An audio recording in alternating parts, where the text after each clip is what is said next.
Day 3 A Euro. 8:31 a.m. A Euro. Bacoor City Hall 4th floor, Molino Boulevard, Bayanan, Bacoor City, Cavite. Mark and Abigail stood on the ruined rooftop of the city hall observing the surroundings. After getting the information he could get from the congresswoman's group, he told Charmaine that he would go out for a bit and check the situation around the compound. Wandering around the 4th floor for a few minutes, he found the access to the rooftop. Mark wanted to get some fresh air. After he was not in sight of those people anymore, his confident-looking face and scary stare crumbled. The domineering actions he showed those people were all an act. He felt drained.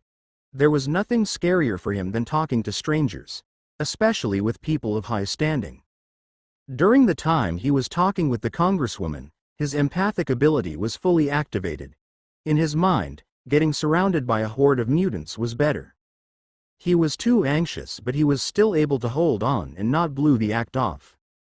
The moment he stepped out to the rooftop, he squatted to the floor and leaned his back on the wall as he felt exhausted. Abigail seemed to have noticed his condition and voluntarily gave him a hug. Mark felt a little better due to it. This girl was really something else. They stayed like that for a few minutes until Mark recovered his composure. Mark really felt mentally exhausted. He was keeping this act for long and was now finally alone to vent it all out. In front of others, he did not want to show this weak side of himself. Acting all cool and stuff since the outbreak reached the mall and until now, he started to grow sick of it. He was a loner and a shut-in for damn sake. However, he could not, no, he should not show any sign of weakness to others.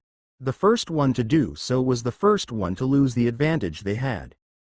Mark patted the little girl's head with a sincere smile. This time, he was really happy to have her by his side. "Thanks, Gail. I'm fine now." Abigail let go of her embrace and beamed an angelic smile at her papa. If Mark did not know how savage this girl could be, he would really think that she looked like an angel. Mark started to do what he came here for. While the little girl was wandering around waving a 3-foot-long branch she found, Mark was looking at the tree. The tree was really huge. It was about 23 meters in height from the ground floor. Mark circled the tree several times and looked at the fruit that was about 7 meters above him. He concluded that the tree was not only strange by its size but even the fluctuation he was feeling from the tree. It was faint when he was inside the building, but the fluctuation was stronger here in the rooftop.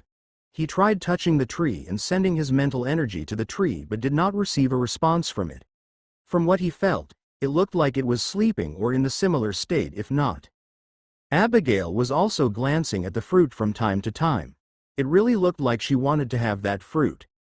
The golden glow of the fruit was more visible at this place. As it was one of his goals, Mark started to think of ways to get the fruit. However, he stayed away from the thought of climbing the tree. As he felt that faint sentience from the tree, climbing the huge tree was a really bad idea. He would probably need a gaff to reach that. He looked around but saw nothing he could use. His eyes landed on the roof of the police command center to the south. There were several tall poles used to elevate reception antennas.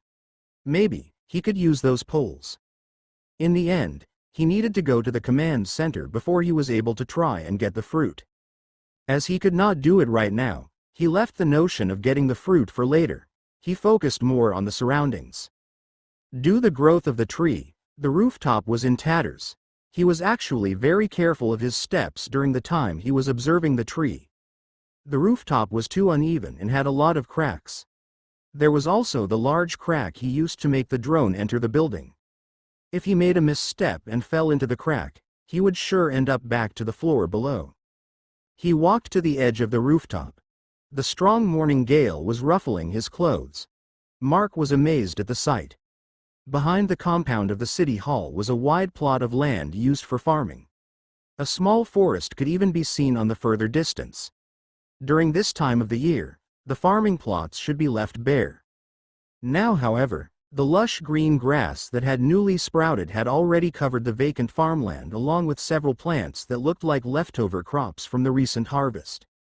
The leaves of the trees on the forest were also visibly greener than they supposed to be days before the apocalypse. As the wind brushed over his face, Mark felt quite a bit of calmness and satisfaction. It might sound bad, but it was actually one of the few things he wanted to see in his life ever since he became a zombie apocalypse fan. To see what the world would end up look like after humans stopped affecting the environment negatively. The wind really felt good and the morning sun was not as harsh as before. He really felt satisfied. A little more time and the world would be covered with overgrowth of plants. That would surely be a good sight to witness. Mark looked at the scene below at the street. The sight of the infected did not really ruin the view but actually added a good flavor to the view. The existence of the infected only bolstered the fact that the world was ending. Different from what most people would feel, he really felt happy than sad. A satisfied smile crept up in his face. Most people who would see him like this might think that he was mad, but he did not mind it. Unknown to him, the drone that landed on top of another building was watching him. All his expressions and actions were caught by the drone. From the time he went out to the rooftop to the time he was satisfyingly looking at the scenery were seen by May, Odalina and the two children inside the van. May actually wanted to call onto the radio the time she saw his exhausted face, but Odalina stopped her from doing so. Mark was trying his best not to show this side of his to them, but they accidentally saw it. It was better for them to hide that they knew and just needed to support him with the best that they could. On the other hand, they did not mind the satisfied face Mark showed while looking at the effect the apocalypse brought. Rather, they felt that his mindset was better and more suitable in facing the crumbling world. A downhearted mindset of a leader would only make things more difficult for his people. Back to the rooftop, Mark started surveying the area around the command center. He could see that the two front entrance doors were wide open and the glass windows in the first and second floor were totally broken, leaving only the frames of the window. Just with this, he could say that entering the first floor of the command center was highly dangerous. However, the armory was actually in the first floor of the central building of the command center according to the information. The armory was locked with a number lock, though making the process of retrieving the weapons much easier. The only problem was the danger to navigate to first floor to find the armory, as the chief readily gave him the number combinations to the locks. It looked like they needed to lure away the infected out of the building first before going. Would the drone work? Probably, it would not do. The ceiling of the command center was at the standard height and the passages were narrow. The drone might end up being broken down if used to enter the building. Thinking of the way, Mark walked along the edge of the rooftop. He ended up walking towards the backside of the building. Below, he could see the city health center. He actually knew about this and thought about getting Charm's medicine from there. As the city health center, it should have medicine for a lot of common and uncommon illness. However, going to that building was total suicide. The building was separated to the city hall and the only access to the health center was to go down the street and the front door. It might have a back door, but getting there was even more dangerous than entering through the front. The street was brimming with infected. The large woodman was also frequenting the front of the building while gazing at the fruit on the huge tree. The woodman seemed to have noticed Mark as it turned its body facing him. It did not make any threatening movements though. Mark noticed something. There was a strange male infected came shambling out of the broken down doors of the health center. It had a bloated neck and chest and was walking strangely as if it was drunk. But the pace it walked was not slow either. It's a mutated biter, isn't it? Mark thought. Then an idea hit him. Bloated chest and throat? Was it not the sign of a screaming infected in video games? Mark decided to experiment.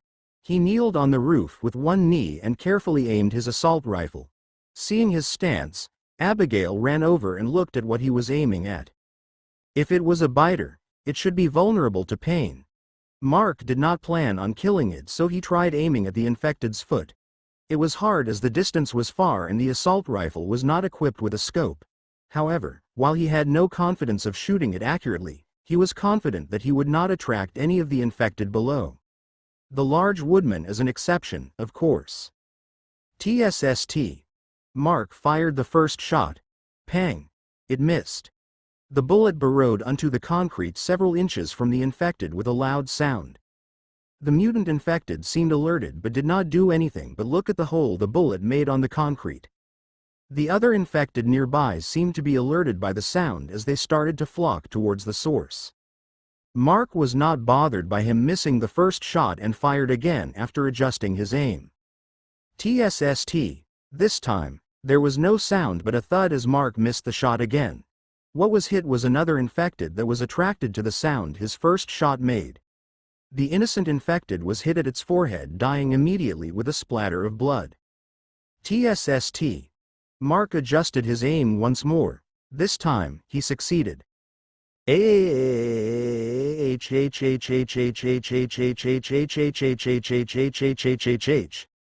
The mutated infected actually screamed just as he expected.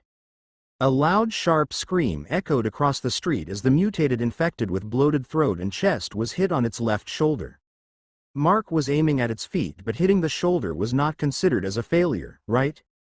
Still, Mark almost burst out laughing when he heard the scream.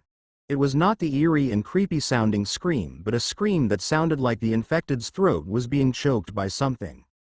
Abigail by his side already sat on the roof happily laughing out loud. May and Odalina, who was watching what he did from the vehicle, held back their laughter but also let out smiles, while Siegfried and Oded were holding their stomachs as they laughed. The infected's scream sounded like a person who inhaled a whole tank of helium. He sounded like Donald Duck screaming out loud while rolling on the pavement in pain. However, it really did what Mark expected it to do so.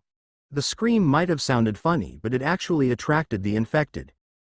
Even the infected from the other sides of the building came flocking towards the back of the city hall. Mark now had a way to keep the infected away from the command center for some time. He doubted that the infected would continuously scream. In that case, he would just make it scream once more later.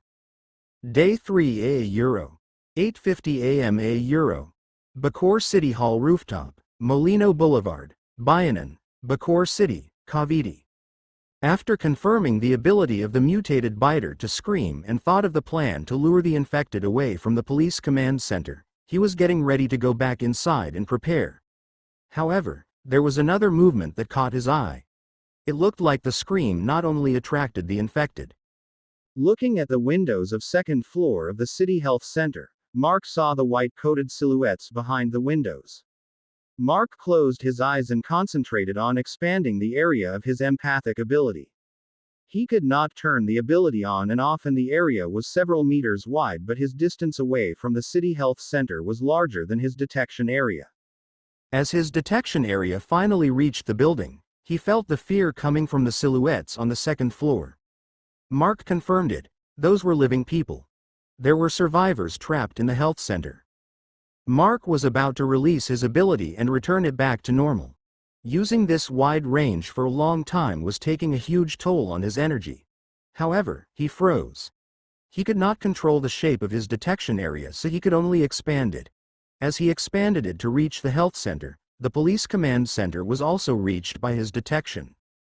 Mark looked at the command center. There were also people inside. However, many of the people had a lingering killing intent and were giving him danger signals. These people could not be members of the police. Now that he thought of it, it was a police station. Looking at the infected below, he could see some of them wearing police uniforms. However, he never saw anyone wearing orange or yellow uniforms. A police station would never lack of those people. Mark was thinking about the convicted criminals. He never saw even one below. It meant that the people inside the command center that was giving him the threatening feeling were those prisoners. Another change of plane Euro. How troublesome. Whether he liked it or not, it looked like that he needed to agree with bringing some people with him. Mark counted the people he detected. There were 8 inside the health center and 23 inside the police station. If not for the equipment inside the police station, he might not want to deal with this troublesome situation. However, he was really lacking of those. The police station should have Kevlar vests, riot shields and riot helmets. He wanted those more than the weapons. Still, was he afraid of those people? No, with his ability, he could create an ambush without them knowing. He only needed to bring people not to fight but to create a scene to at least intimidate the criminals. What was the bane of criminals? Of course, it was the police. Just seeing people in police uniforms was enough to make criminals feel some kind of repulsion and become intimidated, even if the person in front of them was not really a part of the police at all. "Gail, let's go," Mark called unto the little girl who was sitting by the edge of the rooftop while watching the party of the infected below. She stood up and made a last look at the fruit above them before skipping towards her papa.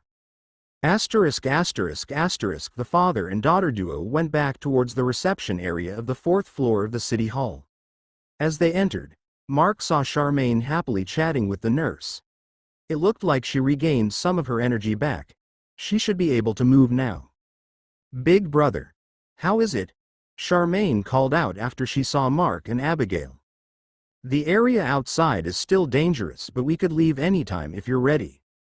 Hearing his answer, Charmaine felt both happy and sad. She felt happy because she could leave this place and sad because she could not do anything to help the people here. Euro, you will really leave us here?"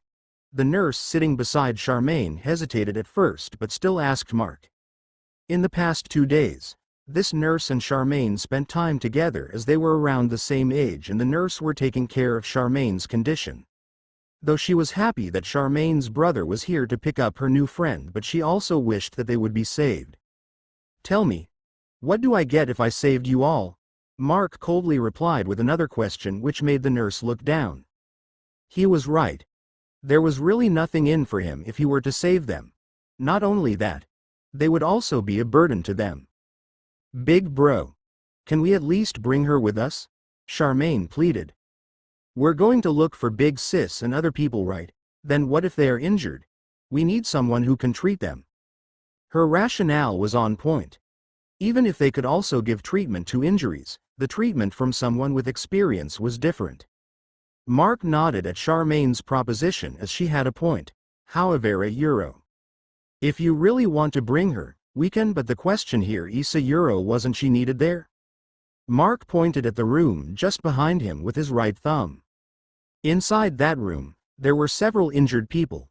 Mark noticed it when he arrived and also thought that it was the reason why Mark did not see the nurse before when he was controlling the drone from outside the window. The nurse was touched by Charmaine's suggestion but hesitated as Mark said his piece. She really did not know what to do now. On contrary, Mark nodded at the nurse's hesitation. If she readily agreed to abandon the injured people he just pointed out, then she was not worth his time at all. "All right, you can come with us," Mark said, making the nurse dumbfounded. Charmaine felt really happy. "But what will happen to them?" "Don't worry about it. I'll just get some people to replace you in that case." Both Charmaine and the nurse were confused with what Mark said. He wanted to get some people to replace her. Where was he going to get them? They wanted to ask, but their conversation was cut short. It looked like the congresswoman was informed about Mark's return and went out to meet him. As Madame Laney approached, she smiled. "You're back? Are you going inside the PCC now? I know you said that you don't need any help, but I think you should really allow my men to go with you." Mark directly looked at her and answered, "Actually, my plans have changed.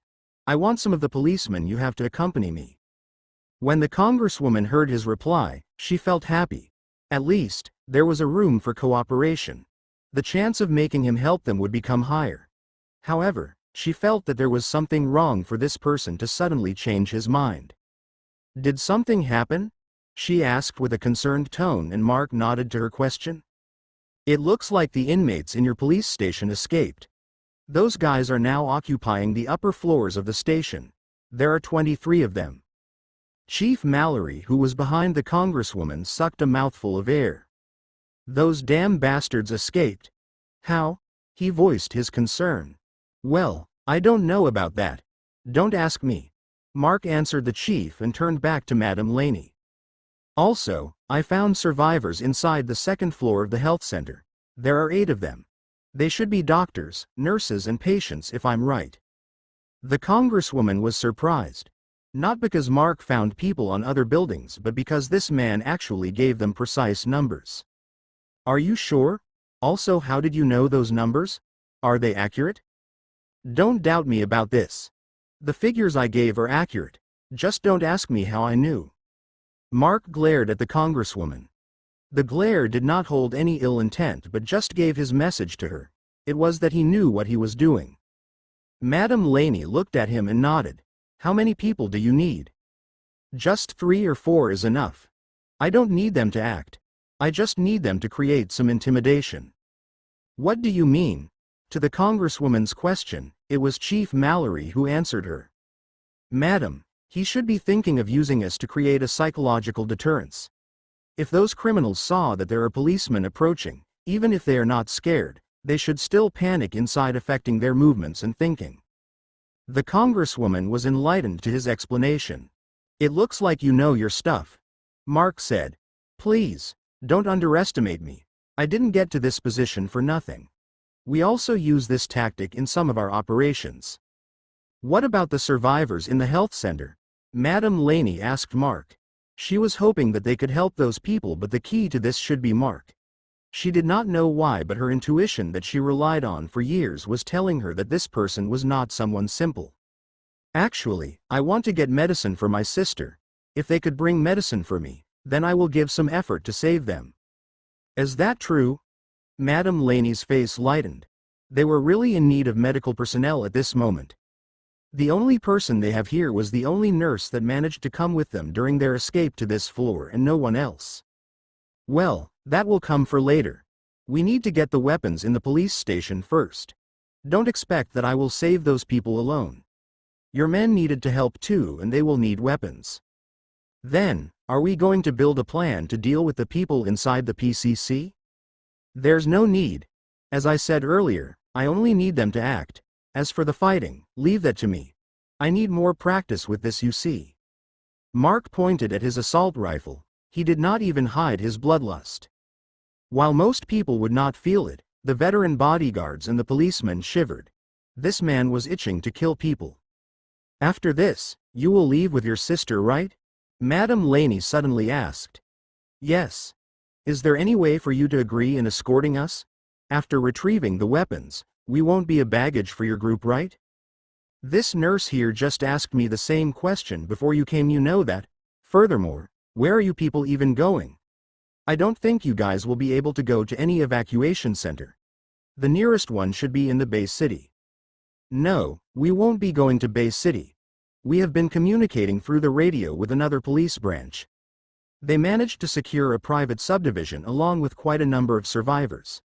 That place should be nearer and better than this crumbling building. Hearing that, Mark became interested. The local police actually managed to secure a place? He was surprised. It was not that he was ridiculing his country's police forces, but with what he saw and experienced in the past days, something like that would not be easy. Unless a Euro. Mark looked at Abigail. Say, did that police branch had someone who got bitten but did not turn? And even got a superhuman ability? Chief Mallory and Madame Laney were shocked. How did you know? As Mark saw their shocked faces, it dawned to him. These people did not know about mutators and anything about mutagen. That was right. These people lost contact with the military. Still, Mark had no notion to tell these guys about it. It was too troublesome to explain. Don't ask me how. Where is this place you were talking about? Madame Laney had her suspicions but did not press the issue. She answered. Firenze. Hearing the name of the subdivision, Mark choked. Even Charmaine, who was sitting down, almost stood up in shock. Mark's next destination after getting out of this place was Charmaine's house. The reason to that was to pick up her younger sister. And Firenze, it was another private subdivision in front of the private subdivision where Charmaine's house was located. Day 3 a Euro. 9:10 a.m. a Euro. Bacoor City Hall 4th floor, Molino Boulevard, Bayanan, Bacoor City, Cavite. The Congresswoman did not see any change in Mark's expression, but she noticed the shock in Charmaine's face after she said the name of the subdivision. Is something wrong? To her question, Mark decided to be frank. He also knew that Charmaine's expression gave it away. That place is just in front of the subdivision where her house is. Is that so? Wait, you two are siblings, right? The Congresswoman asked, which made Mark annoyed. Why are you asking about something private? I apologize.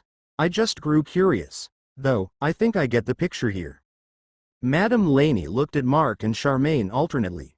As Mark felt what she was thinking about, he said, "You are thinking about it too much. Yes, we are not biological siblings. So what? You should stop thinking about unnecessary things." Seriously, a Euro women. Mark wanted to add but just voiced it in his mind. What do you think? Will you escort us there? If there are people you need to find there, I can tell my men to find them. Are you saying that you will just let the people under your jurisdiction suffer just because I declined? No, I did not say that. At least, if you agreed to help us, I can make taking care of those people a priority. Going back to the whole conversation, Mark could only think of one thing. Politicians were really cunning. However, he could not immediately decline this one. He looked at Charmaine, and at her pleading look, he sighed. All right. If you people can find your own vehicles, then I can at least help you people out of this building. The eyes of everyone who heard him lightened. Mark swatted their expectations though as he said his piece to the Congresswoman. Don't get your hopes up too much. I want you to help us find someone first and we'll talk later. We still have something else to do. And with that, Mark told Madame Laney about Charmaine's younger sister and her description before going towards the discussion about how to deal with the people in the police command center and the city health center. ************************** Day 3 €. 9:30 a.m. €. Bacoor City Hall rooftop, Molino Boulevard, Bayanan, Bacoor City, Cavite. Mayor, do it. Mark said as he stared at the drone flying above the rooftop of the city health center. On the rooftop of the health center, there were several people wearing dirty lab coats and uniforms. After the discussion with the Congresswoman, Mark spent another 15 minutes to prepare and went back to the rooftop to commence the plan. Now, however, it was not just him and Abigail who was on the rooftop. Behind him, there were 3 policemen. One of the policemen was actually Chief Mallory, who volunteered to participate. The chief participating was actually on the favor to the plan. Out of all the members of the police, it was him who could create the most effect against the minds of the criminals. Using the drone, Mark told the people to go to the rooftop of the health center and use the same way he did to give the radio to Charmaine. One of the doctors just took the radio taped under the drone and let the drone fly away after Mark's signal. "Hello? I'm Dr. Galvez. Is what you said before true? We will get rescued from here?" The doctor said towards the radio. Mark did not reply and handed his radio to the police chief to do the talking. "Dr. Galvez, this is Police Chief Mallory. What this person said earlier is true. You people there just needed to wait a bit more since we needed to retrieve the weapons in the station first." What the police chief said was heard by all the people behind Dr. Galvez. The nurses hugged each other with the others were jumping in joy. Finally, they would get away from this place. "Thank you, Chief Mallory." Dr. Galvez voiced his gratitude. "Don't thank me, doctor. If not for this man beside me, it was all impossible to do. And this is a trade. You people are in the health center and you had all the medicine there. We can only proceed on helping you after you packed the medicine he needed." Hearing that, Dr. Galvez nodded. He already knew this fact. The drone, the radio, and that man that contacted them first did not belong to the government. That person would only help them with the proper payment. "Chief, we'll gather everything we can get. What medicine does he want?" "Insulin, for those with type 2 diabetes. Do you have them in stock?" "There should be 5 bottles remaining." "All right. I'll cut this conversation short. We have other urgent things to do." "Then Chief, we'll wait." The silhouettes of people at the City Hall rooftop retreated as Dr. Galvez put down the radio in his hand. He then shouted at the people behind him. "Everyone, you heard it. Gather up everything. Food, medicine and other necessary equipment we can carry. Pack up some injections and the insulin bottles in another container. We'll wait until they contact us again. They're our only ticket out of here." Everyone nodded and they all rushed back into the building. Back in the rooftop, Mark received the radio the chief returned to him. Now, it was time to deal with the people at the command center. Mark and the policemen deduced some of the possibilities they might encounter. First, if the criminals were armed. If that was the case, then it was likely that these people already ransacked the armory inside out. Then there was no reason to go to the first floor anymore, and the weapons and equipment might have been already stored in the higher floors. Second, it was the possibility of the criminals escaping. There were 4 ways for them to escape, 2 of which could lead to the criminals infiltrating the city hall out of desperation, while 1 would lead them escaping to the farmlands behind the compound, and the last one was more inclined to the policeman's favor, and it was if the criminals tried to escape out to the front of the police station. The last one would surely lead to the criminals being killed by the infected. Due to the 2 escape routes, there were actually 6 policemen participating in this plan. 3 was with Mark, who would infiltrate the command center, and 3 who would guard the suspended pathway to the 4th floor of the city hall. They only need to shoot the criminals that would pass on the pathway, and there was no escape for them. As the start of the plan, Mark picked up a golf ball-sized debris from the rooftop. BADUMP, BADUMP. Mark's eyes squinted as he activated his adrenaline rush and concentrated it on his right arm. Along with his slightly strengthened body, he threw the debris towards the window of the command center's top floor. Swoosh! Crash! The pieces of windows scattered into the room and onto the pavement below. The stone Mark threw was to create an impact to the minds of the scouts watching them. This was not a stealth mission. The criminals had long seen their group, and Mark was sure that these guys also saw him before. Earlier, when he detected these criminals, there was only 1 person guarding the top floor, but now, there were several of them. Mark was sure that these guys were alerted to his existence. If that was the case, then, just burst into the front line and straightly deal with these people. After shattering the windows, Mark turned to the chief. It was his turn. All of you convicts inside the station, surrender yourselves to the police. The chief shouted towards the building. Mark scanned the building and felt the people inside the command center being intimidated after Chief Mallory shouted. However, there were a few people who did not seem to be affected. Mark could hear a faint shouting inside the building, and the intimidation was alleviated to those people that were affected. It seemed that there was someone who was leading the bunch of society's scums. Mark turned to Gail. Gail, how about having a contest with Papa? Abigail looked at him confused. The 3 policemen beside them also felt the same and perked their ears at the conversation of the father and daughter. Papa, what contest? Abigail tilted her head cutely. Let's see who will defeat more of those bad guys there. The policemen were floored after hearing that. Mark, what are saying to your daughter? The chief could not help but ask. However, the 2 in question just glanced at him and ignored his question. Then, Papa, if I win, I want a present. What present do you want? I will tell Papa later. All right, then if I win? €1. The little girl was seriously thinking. Mark ruffled her hair and smiled. Just give Papa a hug if I win then. Gail nodded while smiling. The policeman did not know what to say about the conversation of the 2. Of course the father would win. What could a little girl do in this situation anyway? Mark looked at the command center, then at Chief Mallory. There are movements inside. We're starting. You guys just need to provide cover. After saying that, Mark had drawn his pistol and jumped onto the roof of the suspended pathway with Abigail following behind him. He reached into his collar and played the music on his phone. Another battle song was played. Mark's heartbeat pumped faster as his adrenaline level rose higher. His eyes turned sharper and concentration had risen by several levels. The chief was shocked as Abigail followed her father and tried to grab her.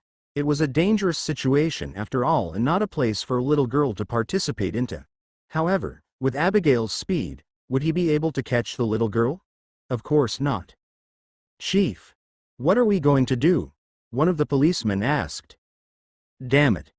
Stick to the plan. Provide cover. The policemen took out their pistols and aimed at the windows of the command center. If there were anyone who would try to peek out of the window, they would shoot. However, when the 3 looked at the Mark and Abigail, they became slack-jawed. Fast. The 2 was already just a few steps away from the building. TSST, TSST. Mark made 2 shots with his silenced pistol, and 2 criminals who had guns that tried to peek out of the window were silenced forever. It seemed that not only the police failed to react to the father and daughter's movements. Even the scouts at the front rooms of the command center were dumbfounded. Mark squinted as he felt movements on rooftop of the command center. It seemed that there were still others who could keep up with the situation. Several people went up to the rooftop. Some of them were even holding riot shields and wearing police helmets. Abigail saw them. With a single kick on the roof of the pathway, the little girl turned into a red blur and jumped onto the rooftop before charging towards the bad men that just came out. Abigail kicked the surface the riot shield one of the criminals were holding, blasting him away to the wall, and directly fell unconscious. Bang! Bang! The shootout between the 2 groups started. The scouts finally reacted and tried to shoot Mark, who was still running on the roof of the pathway, but they were pushed back into hiding as the police started shooting them. Several of the scouts were even killed, but not by the shots the policemen made, but by Mark, who was closer. "Chief! What in the world are they?" The policemen were both amazed and dumbfounded. While they were providing cover, they saw everything. The little girl, who they thought was just a distraction and needed to be protected, actually jumped several meters away onto the rooftop of the command center and kicked one of the criminals unconscious. Furthermore, the criminal was actually a burly middle-aged man who was even equipped with a riot shield and a helmet. Mark, on the other hand, might not look too eye-catching, but as the police who were experienced in this field, how could they not notice that Mark was already aiming at the criminal's direction before they could even poke their head out? Although not all his shots were accurate, half of the shots he made killed a single person per bullet. Seeing the performance of the 2, the chief remembered their contact with the police branch that secured Firenze. It dawned into him. This father and daughter might be the same as that person there, people who gained superhuman abilities. Day 3 a Euro. 9:35 a.m. a Euro. Bacoor City Police Command Center Rooftop, Molino Boulevard, Bayanan, Bacoor City, Cavite. Bang! Bang! Bang! A group of 7 inmates were scrambling around. 5 of them were firing pistols while 2 held a riot shield and a police baton. The men with guns were firing indiscriminately in panic. In their front, a red blur could be seen agilely dodging a gunshots. Click! Click! One of them had the clip of his pistol empty as he heard the clicking sound twice while trying to fire his gun. That moment, the red blur charged straight at him. As the blur was charging straight, he could see the figure more clearer. It was a little girl. His eyes dilated. What kind of monster was this? This was no little girl at all. After that split second that he realized what they were fighting with, inmate's eyes went black. He received a kick on his forehead without being able to react, and his neck bent backwards. One of them died just like that. The remaining criminals became frenzied. What was happening? They had no idea at all. When the kick connected, there was a split second that they saw a little girl with a red frilled dress with her foot planted at the forehead of their comrade. The next thing they knew was that the neck of their comrade was bent at an unnatural angle before his body flew to the wall behind them. Bang! Bang! The little girl turned into a blur once more and retreated. TSST. One of the men who were shooting at the little girl fell down. There was a hole on his temple and was bleeding profusely. On the roof of the suspended pathway, Mark immediately jumped back after shooting one of the inmates that was shooting his daughter. Pang! A shot bore a hole at the place he was standing before he jumped. TSST. The person who shot him just now fell with a hole on his forehead. Mark was pissed. Those bunch of fools were actually ganging up on Abigail. He holstered his pistol and pulled up the assault rifle on his side. He was using the pistol as the M16 was a gun not suitable for sprinting, harder to aim and not suitable for narrow spaces. However, he stopped caring anymore. TSTSTSTSTSTSTSTST. He switched the M16 into full auto and rained half a clip of ammo at the group Abigail was fighting with. The men with guns immediately fell and one with the shield soon followed. One guy managed to react in time and blocked the barrage of bullets with the riot shield. However, was he safe? No. With a crack, His neck bent as a foot of a little girl made contact with the right side of his face. Abigail landed on the rooftop after giving that vicious kick. She looked at the dead men, then looked at her papa. She was displeased and shouted, "Papa! These bad guys are mine. TSST. Mark shot another inmate that tried to shoot him from the window.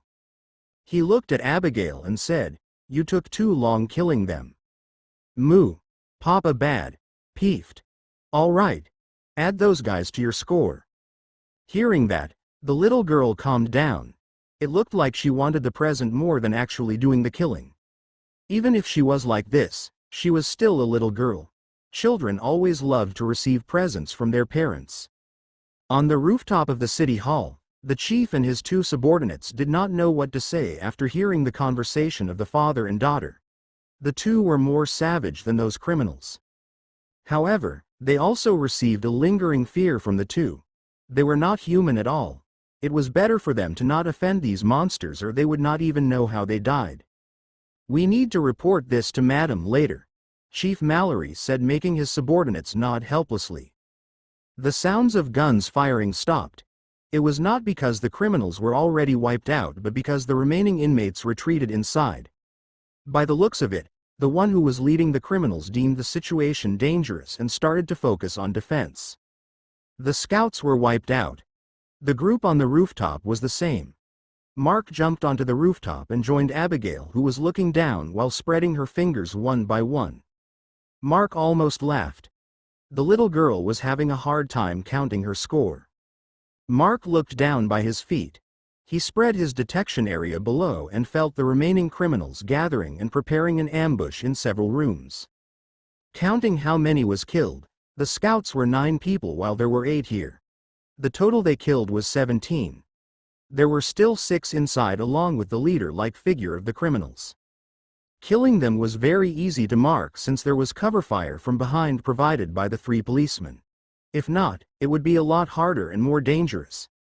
The scouts did not dare to poke their heads at the same time, which gave him the leeway to pick on the limited number of heads poking out.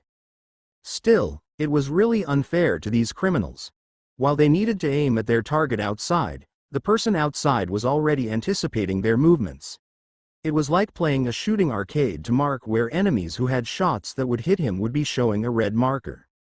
To him, however, there was a sudden surge of emotional fluctuations to those people who was planning to shoot, making it easier for him to detect where the shot would come from. It was real-life hacking. A real-life wall hack. Mark looked at Abigail, who finished counting her score. While he had a wall hack, this girl injected a speed hack into the game called real life. Dodging 5 people shooting pistols at her and she was left unscathed. That feat could not be replicated by anyone. Huh? Mark was confused and suddenly looked at a far direction. He detected 2 more people in the furthest room of the command center. Their emotional fluctuation was very weak. It should be the reason why he did not detect them earlier. However, Mark also felt pity on the 2 he just detected. The emotion that was enveloping the 2 was despair. Considering the possibilities, those 2 should be women. And they were here stuck with a group of animals in human skin. It was very easy to tell what happened to the 2. As the gunfight died down, the 3 policemen caught up to the father and daughter standing on the rooftop. Chief Mallory and Abigail noticed that there was something wrong as Mark was blankly looking at a certain direction. "Papa, what are you looking at?" "Nothing." Mark shook his head, as if he would narrate what he just deduced to a little girl. Chief Mallory approached the 2. "Mark, there should be some of those scums remaining inside, right? What are your plans?" To the chief's view, blindly charging inside was a bad idea. There were too many rooms inside the command center. They would not know where these criminals would be hiding. Of course, he would never think that Mark already determined the locations of those guys. Mark heard his question, but he did not reply and looked at the chief in confusion. "I'm surprised. You're not going to ask anything about us?" The chief smiled bitterly. "I won't bother. I don't think that you will answer anyway." Mark laughed. At least this person knew what to ask and what was not. "About your question. We'll just bust in." "What? It will be dangerous without a concrete plan." Who knows where those bastards would be hiding? You don't have to worry about that. Just follow behind us. With that, Mark turned around and drew his pistol once more. The inside of the police station would be narrow, and using an assault rifle in there was a foolish idea unless they arrive at the main hallways, which would be unlikely. The criminals were hiding not far from them after all. He entered into then command center with Abigail and the 3 policemen behind him. They were greeted with a flight of stairs leading to the 3rd floor of the command center. Reaching the 3rd floor, Mark led the group towards the western side of the hallway. He then stopped in front of one of the doors. The chief knew that this was one of the offices his late subordinates used. He felt remorse as he knew that the subordinates he was mingling with in the past days was now gone. However, now was not the time to mourn about the dead. They were here to deal with the trash of the society. TSST. Mark shot the lock of the door and kicked the door open. Bang! Bang! Several gunshots echoed, making the policemen step back and find cover. Mark also hid beside the wall, but he was not as panicked as the policeman. Abigail was remaining calm as ever and charged inside without waiting for her papa's instruction. The next thing they heard was a scream and sounds of things breaking before Abigail walked out like it was nothing. Mark wanted to reprimand the little girl for charging in like that, but decided to do it later. He turned around without checking the inside of the room and proceeded along the hallway. The 3 policemen could not help but become curious. Chief Mallory sent one of his subordinates to check what happened inside while he followed Mark with the other policemen. The subordinate he sent to check soon returned and relayed the information to him.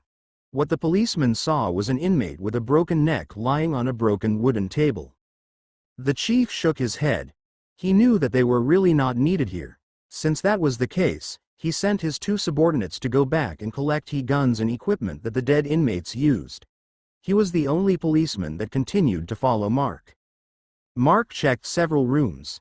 It looked like he was just choosing random rooms, but in every room he chose, there were someone hiding inside. It happened 5 times and only 1 person was left. Mark frowned though. The last person was running into the furthest room where the 2 women he detected were detained. Chief Mallory, the last one is going to get hostages. What do you want to do? The chief was shocked. Hostages? Can you save them? You know that I always ask for payment if it comes to saving lives, right? Damn. Could you be even just a bit compassionate? The chief cursed in his heart. Can we talk about that later? It's not like we can escape from you, right? All right. Mark rushed towards the end of the hallway and into the last room. The door was not locked and it looked like it was deliberately left open.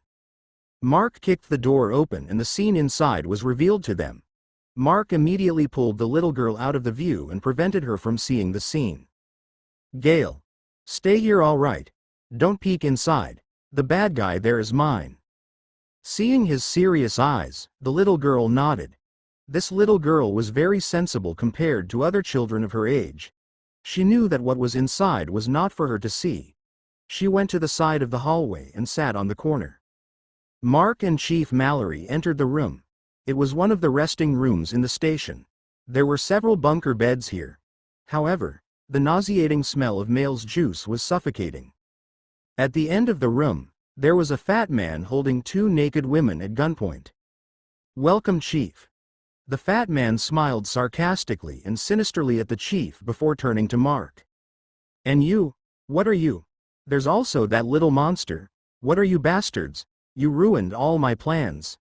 Damn you F***CKERS. The fat man cursed while pointing his gun at Mark. However, the person in question did not even react and just stared at him.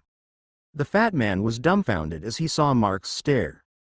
Mark was looking at him like he was looking at a dead person. Shit. Why are you looking at me like that? You think you can shoot me without killing these 2 bitches? Just try. To his provocation, Mark did not answer but let out a sinister smile. He holstered his pistol under the shocked eyes of the fat man and the chief. What are you doing? The chief asked in panic. Mark did not answer me. Ha ha ha. You chose to surrender because of these whores? This will be your end? However, Mark's smile did not diminish. He raised his right open palm towards the fat man. Are you crazy? What do you think Ucker is doing? But then, he choked. He lost grip of his gun and the gun fell to the ground. He even let go of the two women he was holding. His body shook, his eyes, ears and nose started to bleed. He felt pain in his head as if it was going to split apart. At the last moment, he tried to look at Mark. Mark was still pointing his open palm at the fat man while letting out a sinister smile. However, his eyes were now glowing red. With that last horrifying scene in his mind, the fat man fell unconscious. Day 3 Euro. 10:07 a.m. Euro. Bacoor City Hall 4th floor, Mayor's Office, Molino Boulevard, Bayanan, Bacoor City, Cavite. Chief Mallory sat in front of the mayor's desk as he just finished reporting everything that happened at the command center. On the other end of the desk, the Congresswoman of District 2 Bacoor, Madame Lainey Villa, was massaging her temples with an exhausted look on her face. The report she just received was very hard to swallow. The escaped inmates were wiped out. That was a good thing, as these people would only add fuel to the fire created by the apocalypse. The problem, however, was that the cause of it was just a pair of a father and a daughter. Furthermore, the daughter was just a 5 or 6-year-old little girl. There were also the non-human abilities the two displayed during the confrontation with the inmates. Specifically, the abnormal speed the little girl had and that mysterious ability Mark used to deal with the most notorious man among the inmates. It was lucky that she did not push her chances too much in front of Mark. Garcia would be in trouble later. Madame Laney muttered and the police chief agreed to what she said. Garcia was the businessman who offended Mark. Thinking about it, Mark did not say anything about forgiving the man. He just talked along the lines of not attracting the infected to avoid the innocent from getting implicated. You should stop thinking about it, madam. If Mark really wanted to make a move against Garcia, we won't be able to do anything but watch. The Congresswoman sighed after she heard that. About the weapons and equipment, how was it divided? Mark just took a third of the guns and ammunition. The grenades were divided in half. He took 3 riot shields and 5 helmets and the rest are left to us. About the radios, he really did not take even a single unit. It is the same with the batons. I doubt that those batons would be of use even to us. The chief smiled bitterly. I think the same. I just brought those back just in case that there would be a need to it. What need? Firewood. Chief Mallory did not answer and Madame Laney continued. Still, I'm surprised that he did not take majority of the guns and ammunition. He probably had his reasons. Asterisk. Inside the reception area, Mark sat with his legs crossed beside Charmaine while hugging Abigail. As an empath, he could subconsciously absorb the energy emitted by the emotions of other people. And of course, he could also do it consciously. The reason he was hugging Abigail at this moment was because she was emitting a faint bloodlust after wiping out the criminals in the police command center. To describe the little girl's situation, it was like an animal that was emitting a dangerous intent after slaughtering their prey and witnessing blood. Since that was the case, Mark hugged her and was currently absorbing her bloodlust while channeling the calming energy he had. Big bro. Your nose. Charmaine noticed blood dripping from his nose again and wiped it. Thanks. His nose started to bleed after using a mental pierce on that fat criminal a few minutes ago. Though the bleeding was not much, it had not stopped even now. It seemed that he received a backlash after using the ability and losing a bit of control. Even if he managed to practice it, fully controlling the ability was still far away. Still, the progress he had in training this ability was way smoother compared to learning to control his adrenaline, which lasted several years. He looked at his hand. He found that it was easier to direct the energy by channeling it to his arms and hand and releasing the energy to where his hand was facing. He wished that he would master it sooner so that he would not look like some guy with a delusional syndrome every time he used it. Mark looked at the bag of weapons, ammunition and equipment tied up together beside him. He actually wanted more of these, but it would not fit anymore inside the van. Furthermore, he only wanted to add some variety to his arsenal. After all, Just like why he used the pistol instead of the assault rifle inside the command center, every situation had a suitable weapon to use. A person passed and stopped in front of them. She was one of the survivors here that was tasked to cook rice porridge. She placed 3 bowls of porridge in front of Mark and Charmaine and retreated. On the other side of the reception hall, the other survivors were relishing their first meal in the past 2 days. The ingredients used to cook this porridge were actually of low quality, as it was the ingredients used to cook food for the detained inmates of the police station. The chief decided to also retrieve these ingredients from the command center along with some cooking tools and utensils. Despite the low quality and cheap ingredients, looking at the face of the survivors, it looked like that the bland porridge was on par with the restaurant cuisine. Mark tried to taste the porridge. "I was not bad but quite salty." Charmaine on the side, however, started to devour the bowl of porridge. "Don't eat too much." "I know, bro." Mark started to feed Abigail. The little girl ate the porridge without saying anything. She did not seem to be picky about food. He thought about their anticlimactic battle against the criminals. It seemed that he overestimated them. They did not even put up a proper fight. It was like those corny action movies where the enemies were blindly coming for the protagonist just to be shot down. It slipped far from Mark's mind that their flawless victory was attributed to them and their superhuman abilities overpowering the group of criminals. At least, it did not become a troublesome matter. Few minutes passed. At the moment, Mark was thinking of a way to rescue the people at the health center. It was lucky for those people that the mutated woodman seemed to have no interest in attacking them and was busy of looking up at the strange fruit on the huge tree. The only way Mark could think right now was to lure the infected towards the street and make those people slip through the back of the building into the outside of the compound. They could traverse the farmland behind the compound and use the emergency exit behind the police command center. He tried to think of other ways, but that was the only possible plan. They also needed to get rid of the infected that came flocking towards the police command center due to the noise the gunfight made. That funny screaming infected would be crucial to this. Mark just wished that that infected was still around. No, that infected should be around. Mark was sure of that. He had been noticing it, but the infected seemed to be attracted around places where survivors dwelled. The more survivors hiding in the place, the more infected was wandering around. It was the same in the mall and was also the same here. Though, the infected did not seem to pinpoint where the survivors were staying. After eating, Mark met up with the chief and the congresswoman and discussed his plans with them. The two seemed to be apprehensive about his plan. However, they could not think of another and better plan either. And thus, they decided on how to execute and allocate the roles everyone should take on. This time, all the policemen and the bodyguards was decided to participate. Even the 2 bodyguards of the businessman were not an exception.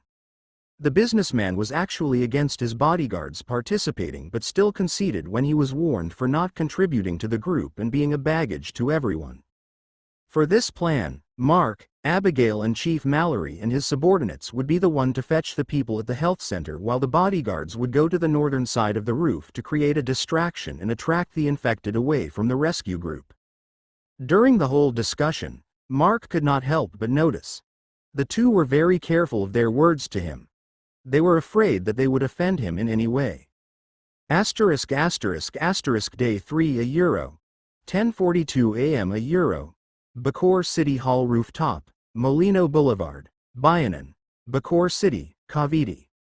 A group of people was wandering around the rooftop. 7 people were wearing suits, 6 were wearing police uniforms. With Mark, Abigail and Madame Laney added, there were 16 people participating in his plan. Actually, the chief and the congresswoman did not really need to participate in this, but it seemed that they wanted to show Mark their sincerity. Mark did not stop them and just let them do what they wanted. Mark looked at the long metal poles by his feet. It was the metal poles that were on the rooftop of the command center earlier. It looked like the chief and his men did not slack when he asked for these. After rescuing those people in the health center, he would proceed and take that fruit up there. The other people were also interested in that fruit as they saw the golden glow it exudes, but no one tried to make a move as Mark already declared his claim for it. Asterisk asterisk asterisk after a little more preparation, they started the plan. The bodyguards at the north started shooting the infected on the street. They planned to make it like that to strike two birds with one stone. While they were killing the infected and thinning their numbers, they would also accomplish luring the others away from the rescue group. When the shootout at the northern part of the rooftop started, the rescue group at the south also made their move. Mark and his group waited for most of the infected to leave and went down to the back of the command center. They went around the back of the compound and made their way towards the back of the health center.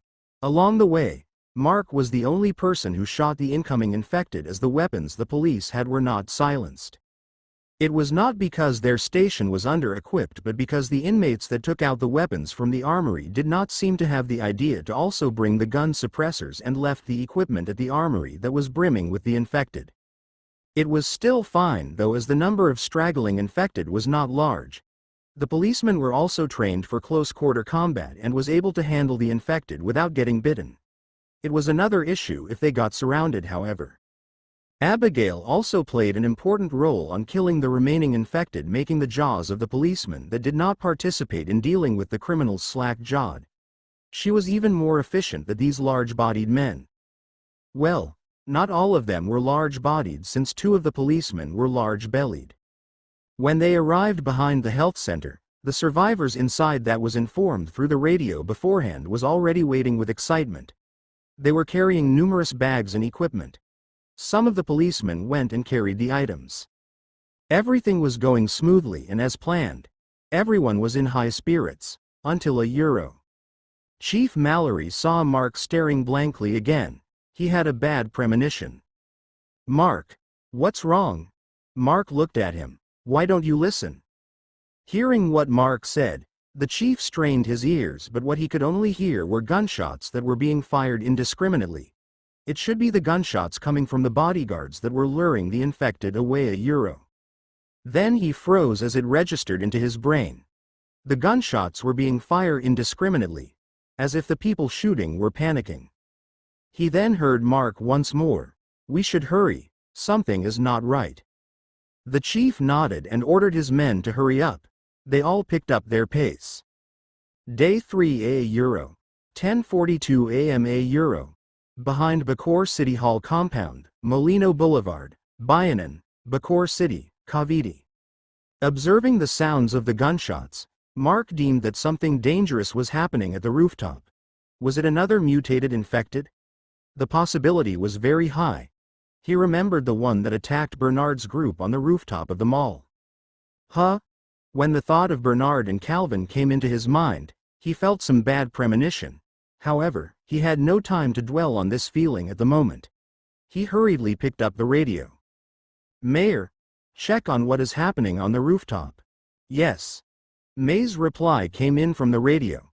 The drone that was flying just above Mark flew up higher and made its way above the city health center. "Let's go," Mark said to the chief. The police went into formation. They positioned themselves around the survivors that came from the health center.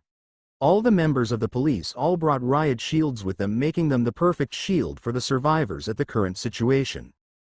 They all moved in an orderly fashion. They wanted to hurry up even more but were not able to do so. Among the survivors they saved, 2 were heavily injured and was barely able to walk. To talk about running with them is impossible. Soon, Mark's radio vibrated. "Gerger, they're fighting something on the rooftop." "What something?" "Another mutated infected."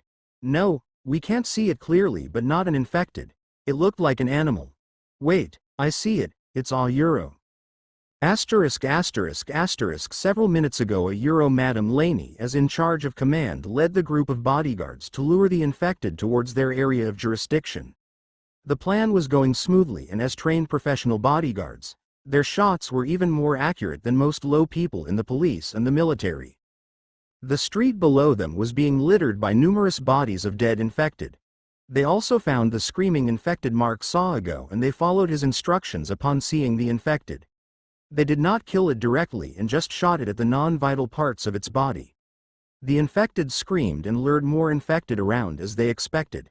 However, it disrupted their momentum. The voice of the infected was too awful to the ears that even the always serious-looking bodyguards were tickled to their bones. They only forced themselves not to laugh as the congresswoman was watching them. The corner of Madame Laney's lips also twitched when she heard the scream. She could see that the performance of the bodyguards were lessened. "Stop giggling like high school girls and concentrate on your work," she yelled, making the men all stiff. The congresswoman was a very nice person, but it was the opposite when she got angry. After that, the continuation of the plan went smoothly again. It was too smooth that if Mark was here, he would feel that something was amiss. However, the man in question was not here and was with the rescue team. By the time that the rescue team finished helping the survivors make their way out of the health center, the dilemma started on the group at the rooftop. The bodyguards saw a black shadow running along the street, agilely dodging the infected. One of the infected confronted the shadow, but with a swipe of the shadow, the head of the infected flew away along with the splash of blood. It was then that the people by the rooftop saw what the shadow was. The shadow was actually a cat, a house cat with striped black, gray and white fur about the size of panther. The large cat noticed them and its slit-shaped eyes stared at them who were on the rooftop. Everyone felt the hair on their bodies raise up and their backs were covered in cold sweat. Two of the guards immediately retreated and went towards the congresswoman. "Madam, we need you to return. It won't be simple this time." Madame Laney, who also felt the threat, could only nod and follow her bodyguard's request. However, before the two bodyguards was able to escort her away, another two bodyguards retreated and started to run away. The other people were dumbfounded. Madame Laney saw the two, and it was Garcia's two bodyguards. Bang! Bang! Bang! Bang!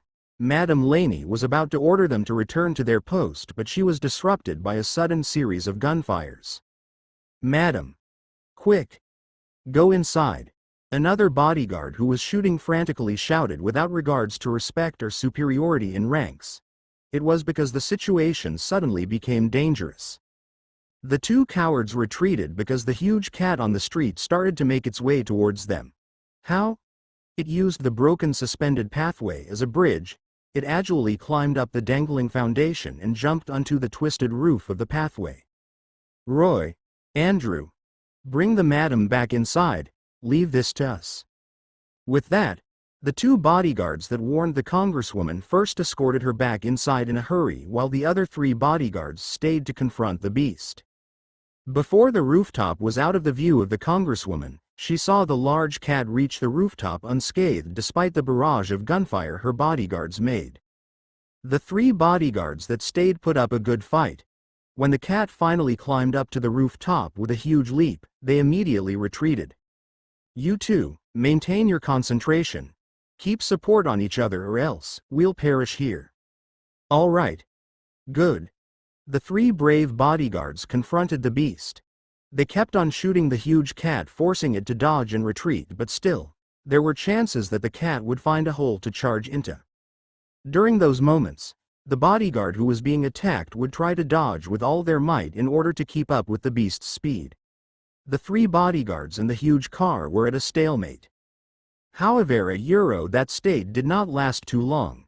Due to difference in strength, speed and stamina, coupled with the fact that the bodyguards were undernourished these past 2 days, the first injury was received. The cat charged towards the leading guard and swiped its claws. The guard tried to jump back to dodge, but the claws of the cat managed to reach his left arm. The sleeve of his suit was torn and 3 bleeding gashes appeared on his arm. The beast wanted to attack the bodyguard once more, but it just became an opportunity to the injured guard as the cat stopped in front of him. Enduring the pain on his wounds, he suddenly pulled and pointed his gun forward and shot. The cat was caught off guard and tried to dodge. The cat jumped away and was not hit by the shot directly, but the shot still scraped some of its fur on its right front leg and also left a painful abrasion. The huge cat retreated and let out a painful howl. However, its fighting capability did not plummet but rose instead. It became angry due to receiving an injury from these puny humans. The cat attacked once more, and the momentum of its attack was higher. Soon, the 3 bodyguards were all covered with wounds on their bodies. One of them was even clutching his wounded eye and face while gritting his teeth in pain. They knew that this was it. One of the three was already blinded while another could not even stand anymore as a large wound just below his right knee was visible. The last man was still standing, but that was it. Both his arms were wounded and he was not able to attack her anymore. Even if he could still run, he was sure that this beast could catch up to him. The three were not in the condition to fight anymore and was only able to avoid not getting killed by supporting each other during dangerous times and forcing the beast to retreat. At this moment, however, not only their bodies but their guns also gave up. They used up all their ammunition. This was the end for them. The huge cat charged once more. It was towards the bodyguard with injured leg. The man being attacked felt helpless and could only close his eyes in despair while he waited for his death. Mark and Abigail separated from the group after reaching the police command center. The two directly went to the rooftop while the policemen and the survivors entered the third floor. However, the survivors from the health center would not be escorted to the city hall anymore and would stay here in the command center. The policemen, on the other hand, would escort the people in the city hall towards the command center. The city hall was not safe anymore. No, even right at the moment that the huge tree sprouted, the city hall was a dangerous place already. With the state of the building where it looked like it had been devastated by a strong earthquake, it might collapse at any moment. The survivors there only stayed because they had no other place to go to. Now that the two upper floors of the command center were secured, the survivors there could now be relocated. The priority to be escorted out was the Congresswoman and Charmaine, while the other survivors were next on the line. The lowest on the priority, however, was the businessman, Garcia, and his bodyguards. He was furious. The policemen did not even bother about him. No, it was not that they did not bother about him. They were looking at him from time to time. However, their eyes were filled with disdain. The Congresswoman and the two bodyguards with her were also the same. What happened? He was confused. Was it because he ordered his bodyguards to retreat once danger arose? No, none of them should have known anything about it. If there was to be blamed here, then it would just be his bodyguards, since no one knew about his orders. He was left out in the dark but could not do anything. If he tried to go against the Congresswoman and the police chief, he would be branded as an enemy. He could only follow their procedures while gritting his teeth in anger. Garcia did not know that his order to his men was not leaked. Even the Congresswomen had suspicions but were still not proven. The policeman and the Congresswoman were behaving like this due to the actions his bodyguards made and also due to Mark. He offended him earlier and did not want to mingle with him anymore. His sin count was growing in numbers time and time again that he was starting to become the enemy of everyone here, especially the Congresswoman. She received the news from the chief when he arrived. However, she held her anger inside. Now was not the time to create more conflict with the group. The father and daughter duo arrived at the rooftop of the city hall. They saw the mutilated bodies of the three bodyguards that stayed to fight the huge cat. Mark already expected this scene as May continuously relayed what was happening at the rooftop from the time that the Congresswoman was escorted back inside to the time that the life of the last bodyguard was taken by the beast. The confrontation between the bodyguards and the huge cat only lasted for several minutes, and there was no way for Mark and Abigail to arrive here on time to aid them. Before the rescue team could even reach the police command center, the three bodyguards had already died. And the culprit? It was now on a branch of the huge tree. It was no question what that beast was up to.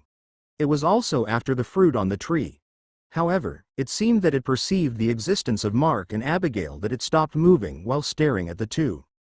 Staring at the huge house cat, Mark remembered the information disclosed by the military. Everyone had the chance to evolve, but animals and plants would evolve faster.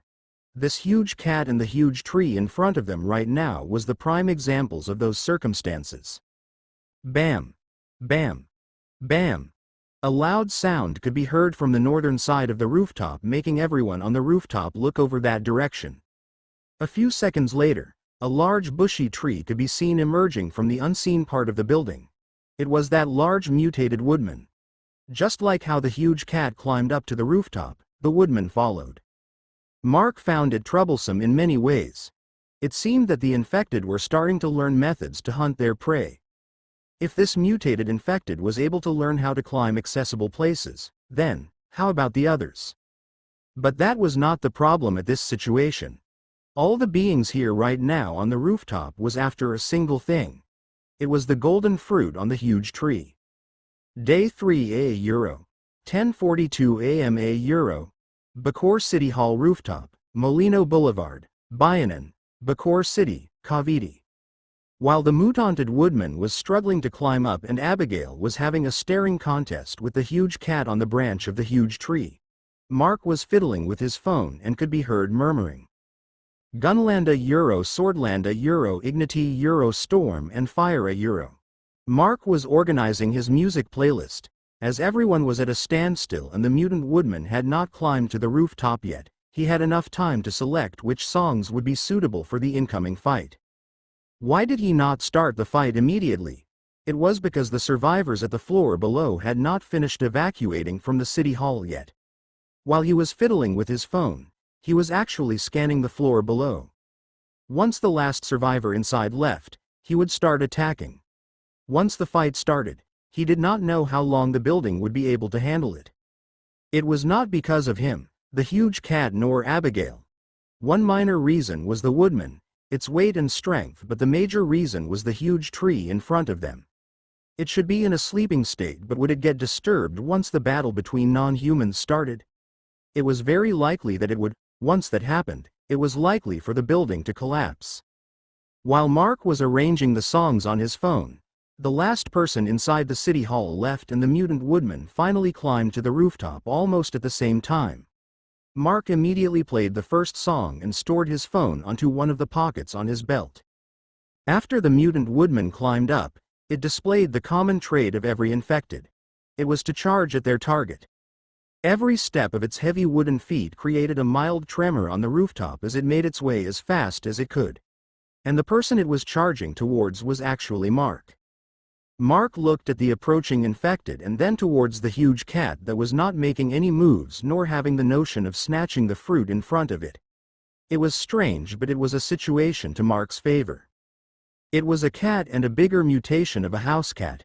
Just the speed of a normal cat was already hard to predict and react to, then how about this cat in front of them? It would have a speed that was several times faster. Gale, guard that huge cat. Can you do it? Leave that large guy to me. Looking at her papa, Abigail nodded. This was the most reasonable tactics. Only her speed would be able to react to the speed that cat could display. Actually, Mark could just abandon the intention to fight and just evacuate the area along with the survivors as planned. However, his otaku instincts pushed him to not give up the fruit unless there was no other choice left. The fruit with golden color was very mysterious. From what Odalina said before, this fruit would benefit them. Then, it was a must to contest for it. There was also the feeling that it would not turn out to be a good situation if this huge cat or this mutant woodman was the ones to get the fruit. Leaving the little girl and the huge cat on their staring contest, Mark did not wait for the woodman to arrive and charged towards it. Mark did not activate his adrenaline rush and decided to confront the mutant woodman in a normal combat. It was not because he did not want to, but because there was no need to. The woodman was large and strong, but its weakness was its very stiff movements and very slow speed. If it was put in video games, this kind of creature was only suitable in attacking buildings of enemies. It was more of a tank than an attacker. As Mark arrived near it, the woodman swung its huge wooden arm down in attempt to squish him. Mark dodged to the left, but the tremor on the rooftop slightly affected his footing and almost fell down. I need to be careful with the shaking. Bang! Mark had drawn the weapon he brought for this encounter. It was a standard issue shotgun for the Philippine National Police, a Remington 870. From his experience with the woodman when they arrived here, his M16 assault rifle and his Beretta 92 pistol did not have enough firepower to penetrate the skin of a normal woodman. What more to this mutated one? After dodging, he shot the infected. Creaking noises sounded as pellets from the shotgun sprayed on the wooden body of the infected. As Mark expected, Hitting the larger wooden body would not affect the infected. Still, he tried shooting the bullet-invulnerable body to test and also to attract it further. Swoosh! The woodman swung its large wooden arm to swipe Mark away. Mark, on the other hand, already retreated away from the area of the attack. As a gamer, it was easy for him to pinpoint where its attacks were coming from. Every time it attacks, it would pull its arms away before attacking, giving him a leeway to anticipate the attack and dodge. He would be an idiot if he got hit by this unless some unexpected situation happened. Bang! Mark shot again, but this time, the shot was aimed at the smaller humanoid figure dangling at the center of the large wooden body. It should be its true body. Bam! Bam! The body was hit and the pellets from the shotgun shell buffeted the body. However, that was it. The pellets only bore shallow holes on the tree bark skin of the woodman. The only thing noticeable was it actually retreated 2 steps backwards, making 2 loud banging sounds on the roof. Creak! Well, darn it. Mark immediately retreated backwards. Those 2 unexpected steps of the woodman made the rooftop let out creaking noises. It would be dangerous if the roof suddenly collapsed. Thinking of a plan, Mark glanced behind him. His eyes lit up. He began to retreat towards the eastern side of the rooftop. Why? It was the roof at the eastern part of the city hall was barely affected by the growth of the tree. It was the roof directly above the reception area where the survivors stayed before, and there were no noticeable cracks on this area of the roof. The infected that had just recovered from being shot charged more ferociously. Mark could not feel any emotional fluctuations from the infected, but the way it behaved showed that it was angered somehow. Its speed and strength even rose visibly. Swoosh! Bam! The woodman slammed both its arms towards Mark that had already anticipated the attack. Mark agilely dodged, but his back was feeling cold after that attack. It was good that he already lured the woodman to this side. That attack just now should be able to demolish the area of the rooftop where they were fighting before. Mark ran towards the left of the woodman, trying to circle to its side. However, the woodman swiped its right arm towards its right, forcing Mark to retreat further and halting his intended attack. As it was not possible to circle it, Mark aimed his shotgun forward and shot the smaller body once more. What? The shot did not hit the intended target. The left wooden arm of the woodman protected the true body from the shot. Damn it, this guy is learning things too fast. This woodman did not only learn how to climb. While fighting Mark, it was learning how to defend itself. As the fight was getting tougher, Mark remembered another video game where the players fight humongous beasts and defeat them. Was not his situation the same? Mark started to smile. The madman was starting to enjoy the fight. Bang! Gotcha! Bang! Gotcha! Bang! Circling to the right this time, Mark emptied the ammo of his shotgun before retreating. Since this guy was using its left arm to cover its true body, it was not able to swipe that arm when Mark circled to the right. Since you're learning how to defend, then, remain on defending. The true body was hit by 2 of the shots. A large number of holes were created at the true body of the woodman. It stumbled backwards several times, causing mild tremors on the rooftop. Using the time that it was pushed away, Mark hurriedly reloaded the shotgun and charged once more. He was not going to give the woodman another chance to attack. Bang! Bang! Mark shot twice. One was blocked while the other hit the true body once more. The woodman retreated further. Good. If it continued to retreat like that, Mark could push it to the edge of the rooftop and make it fall. Still, would that be easy? Mark suddenly looked at the area under the huge tree. The huge cat finally made a move. Mark could see 2 blurred shadows chasing each other around the trunk. He had a bad feeling as he saw their movements. Well shit. By the looks of it, he was also the target of the huge cat, and Abigail was preventing it from moving towards him. He needed to deal with the woodman fast. However, when he looked back towards the woodman, he was stunned. The wooden body of the woodman slowly opened up and the hole swallowed its true body and closed up immediately. Now, the woodman looked totally like a Trent. What am I going to shoot now? Mark smiled bitterly. He reached out to his belt and took out a small cork-sealed glass vase about the size of his palm. It contained clear liquid inside. Flipping his belt, he had 5 of these glass vases. It was one of the things he prepared earlier after he decided to take that fruit.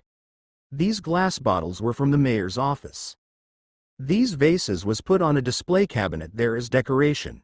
As for the contents inside the vases, he was the one who filled the bottles. These bottles was actually saved for the huge tree in case that it woke up and sudden situations arose from it, but he had not thought that he would need to use one on this woodman. After swallowing the true body inside its large wooden body, it charged at Mark once more. Shoosh! Mark immediately jumped back as the woodman smashed its arms from above towards Mark again. The roof shook once more.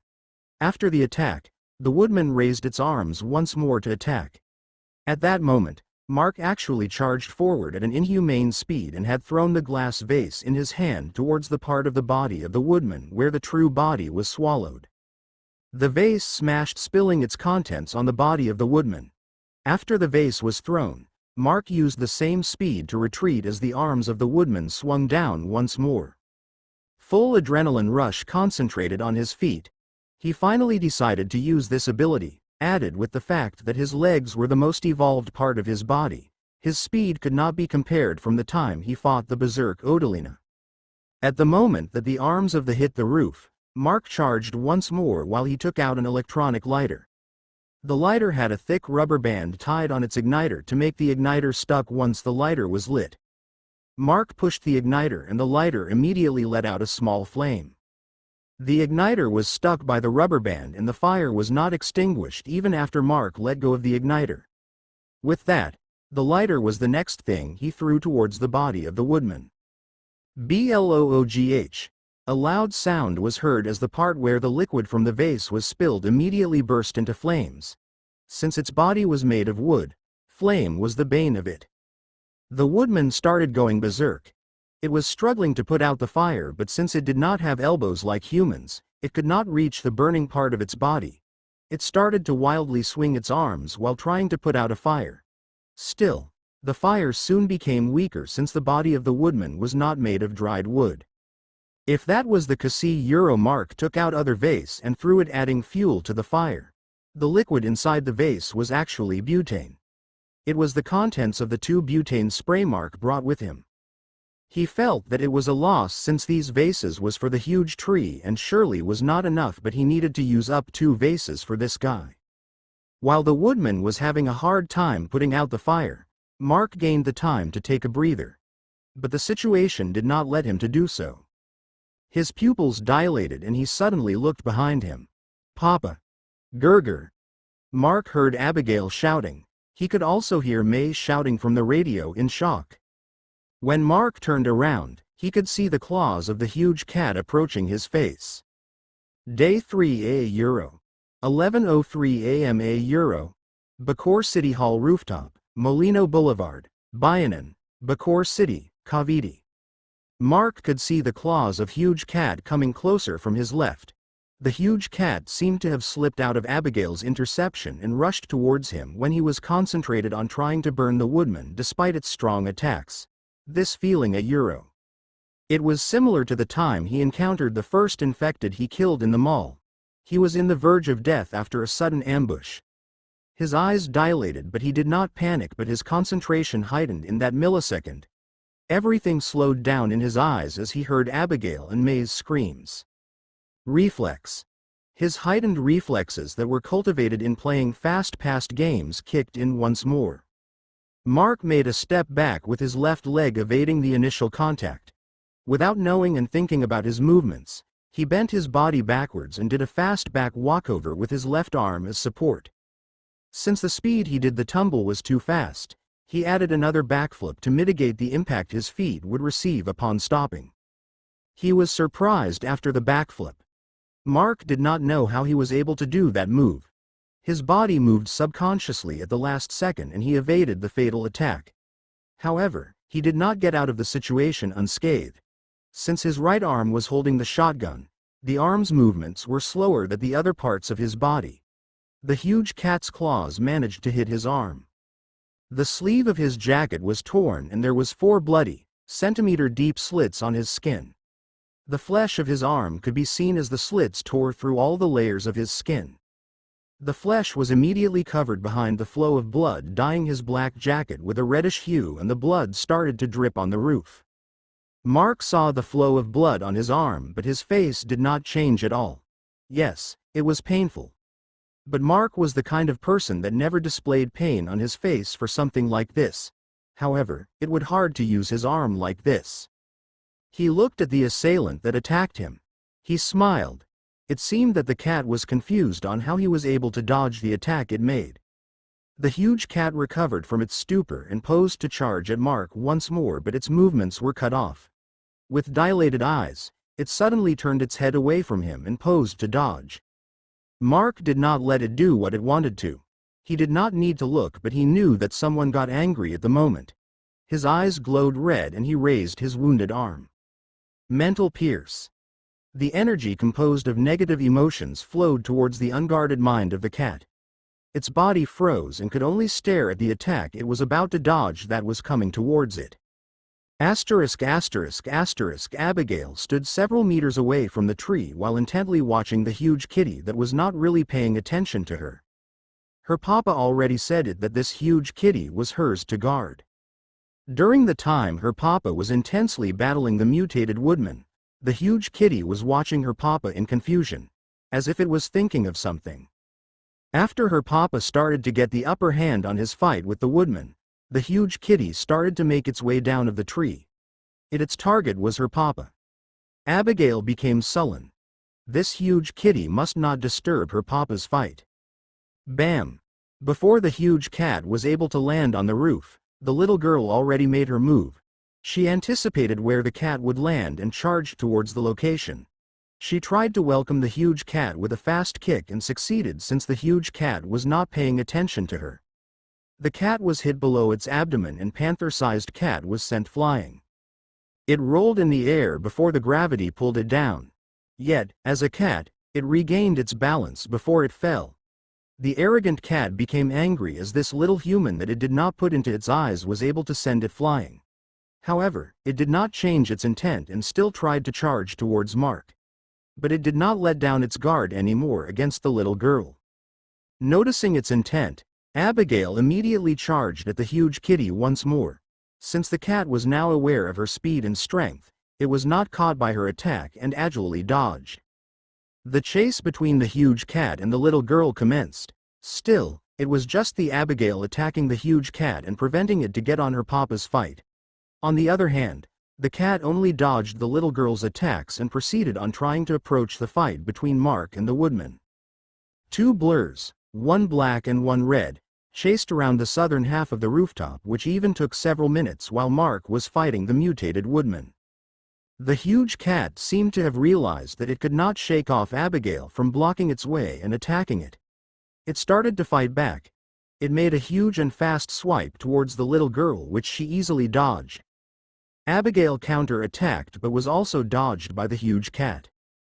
The huge cat charged with all its might towards Abigail, forcing her to retreat back. It was unknown to the limited knowledge of the little girl that the cunning cat was just baiting her into retreating. As the little girl retreated, the huge cat immediately turned around and charged towards Mark. The little girl, who was caught off guard, was not able to react in time. Even if she was able to react to it, it was already late, as the speed between her and the cat was not that far. If she chased the cat even at the moment it turned around, she would still not be able to block it. The poor Abigail paled when she saw her papa, who was caught off guard. The huge kitty flexed its right paw, making its sharp claws stuck out of its fingers. The huge kitty was aiming for the kill.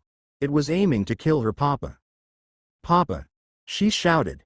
Abigail saw that her papa managed to dodge, but his arm was still struck on his arm. 4 bloody slits was visible on his arm, and her papa's blood overflowed from those wounds. The blood continuously flowed out and dripped on the white-colored roof, staining it with red spots. Her emotions flared up as she remembered what happened to her before and during the outbreak. The night before the outbreak, she was bitten by the pet ragdoll of her grandma. It was because she accidentally stepped on the tail of the cat that it attacked her and bit her on her right arm. She cried because of the pain, but her grandma was more worried about the cat than her. Her mommy, on the other hand, immediately took care of her wound, wiping it clean, and put her to sleep, saying that the pain would be gone after she woke up next day. It looked fine for the whole night until the morning that her mommy found out that she was flaring with high fever. Her mommy immediately panicked and decided to bring her for a checkup. On contrary, her grandma did not seem to be bothered by it and just said that it was just a fever for her mommy for panic. Her grandma did not really like her. Mommy said that it was because grandma hated daddy. From what she remembered, she never had a daddy unlike other children she knew. Her mommy said that he left her after learning that she was pregnant. There were times that Abigail could see her mommy looking at a picture on her phone with a sad look. She did not know why. After leaving the house, her mommy drove their car and they made their way towards the nearest private hospital. However, they got stuck in the traffic. Her fever continued to rise inside the car, making her mommy panic even more. The part of her arm that was bitten by the cat the night before was swelling already. It was then that they were struck by the sudden chaos. A huge accident happened on the intersection that they were supposed to go through. Then the infected appeared. Her mommy carried her on her arms and left the car stuck in the middle of traffic. Unfortunately, her mommy was swept away by the crowd of people trying to escape. While she and her mommy were in the middle of the panicked crowd, she felt a stinging pain on her arm. The pain was too sudden that she did not know what happened. She looked at her arm and saw an elementary school girl biting her arm. The eye of the girl was all white and her face was filled blood. Abigail's mommy saw what happened to her and pulled her away out of panic. Luckily, the bite was just shallow, but her right arm was still filled with blood. The schoolgirl that bit her arm lost its target, looked at her mommy. It attacked her and tried to bite her. Her mommy tried to dodge and fight back but was still bitten by her leg since her mommy was protecting her. Abigail's mommy managed to shake off the infected schoolgirl, was both her and her mommy was injured and bitten. Her mommy carried her away to escape but still lagged behind since she was wearing heels. Not bother about it anymore, her mommy removed her shoes and started to run barefooted. Still, her mommy's injuries made it hard for her to run fast. Along the way, they saw a lot of horrible scenes, along with the fact that someone bitten would turn and attack other people. The little girl was still innocent about it, but despair had already enveloped the heart of her mommy. Since there was no place to hide, her mommy ran together with other people into the mall and tried to find a place to hide. But that was just easy to say but hard to do. With the infected on their tail, just a little more time and it would be their death. At the last moment, when her mommy started to get weaker, she saw the counter of the large store on the first floor of the mall. Her mommy put her under the counter and left. Abigail could clearly remember what she said before she was gone. "Stay here and hide for mommy, all right? Remember what I always told you. Don't cry and keep calm at every situation like mommy. Mommy will pick you up later, all right?" She was an obedient little girl and tried to stay as quiet as possible. Still, when her mommy left, she poked out her head over the counter to see her mommy once more. And that once more was the last. She saw her being attacked by an infected and was ganged upon several of them. Her mommy did not cry for help nor screamed for pain. It seemed that she noticed Abigail looking at her and she turned her head to look at her. Her mommy opened her lips and spoke, but there was no voice that came out. Still, Abigail recognized what she said. Her mommy always said it to her. In the morning and before her sleep, her mommy would say it to her. "I love you, sweetie." Tears started to flow out of her eyes and decided to follow what her mommy told her. Abigail hid under the counter. She tried to keep herself calm as her mother always told her. However, she started to feel her body getting weaker and she fell unconscious. When she woke up, she was lying on a pool of blood together with mangled bodies around her on the floor. She vaguely remembered what happened. It was her who did this when she was unconscious. With her body, face and clothes stained in blood, she hid under the counter once more. It was then that he came, a man with a scary aura. Strangely, she did not feel scared and just curiously stared at him. He then wiped off the blood on her face and arms in a gentle manner and brought her away when things got dangerous. The one thing that she liked about the man was that his embrace was really warm and comfortable.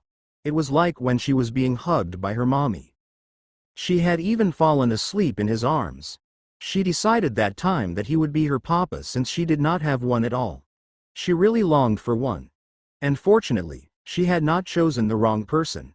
He really took care of her and doted on her for the past day. And now, her papa was in danger. Her grandma hated her and she had no daddy.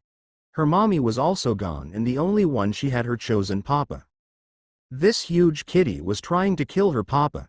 The aura of the little girl erupted and charged at the huge kitty with all her might. While she was running, her wavy black hair started to turn white. Her nails on her fingers grew and turned into curved sharp claws. A bushy white tail emerged from her back that could be seen under her skirt and two triangular ears sprouted on her head. With that new form of hers, Abigail let out a full-strength kick towards the huge cat in front of her papa. Day 3 a Euro. 11:04 a.m. a Euro. Bacoor City Hall Rooftop, Molino Boulevard, Bayanan, Bacoor City, Cavite. Bam! The huge house cat flew several meters away and rolled on the roof before stopping. It was only about 2 to 3 meters away from the northern edge of the rooftop. Due to Mark's action, it received the full brunt of Abigail's kick, causing the scene. Mark looked at the little girl with white hair, fluffy tail and cat ears in front of him.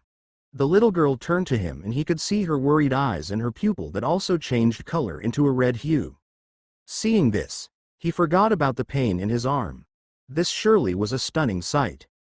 He already expected something like this somehow. From the information the military disclosed, the mutagen altered the mutators' bodies. It was pretty much like Odalina's condition before. Her body was covered with gray bone armor. He felt that it was strange that Abigail did not seem to have that form. Still, when Odalina turned into her normal appearance, Mark then concluded the possibility of Abigail being the same. However, he did not expect that her mutated form would be like this. As her papa stood there staring at her, Abigail grew more worried and even scared. She was worried about her papa's bleeding wound and was scared that her papa would hate her since she looked like this. She remembered it vaguely. During the time she fell unconscious that time, she turned into this appearance and killed the infected around her without her knowing. Still, she did not know how she returned to normal. She did not know what other people would react to her looking like this. Like a monster. The eyes of her grandma, who always looked at her with hate, were deeply ingrained in her young mind. What if her papa looked at her like that? Mark stared at her for a bit. He was confused why Abigail was worried about him but was afraid to come over. He could sense it vaguely since the subconscious emotion of this little girl was still occupied by calmness. The energy leaking out from her other emotions were too weak. His confusion cleared up as he thought about it. He approached the little girl, who even stepped back subconsciously.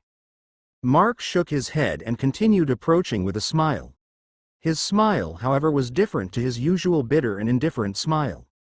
The distance between them was short, just about 4 meters, which Mark easily traversed while his wounded arm dripped blood on the path. The first thing he did after arriving in front of the little girl was to kneel down to her eye level and caress her head gently. He could feel the triangular ears on her head. The sensation was similar to patting a cat's ear.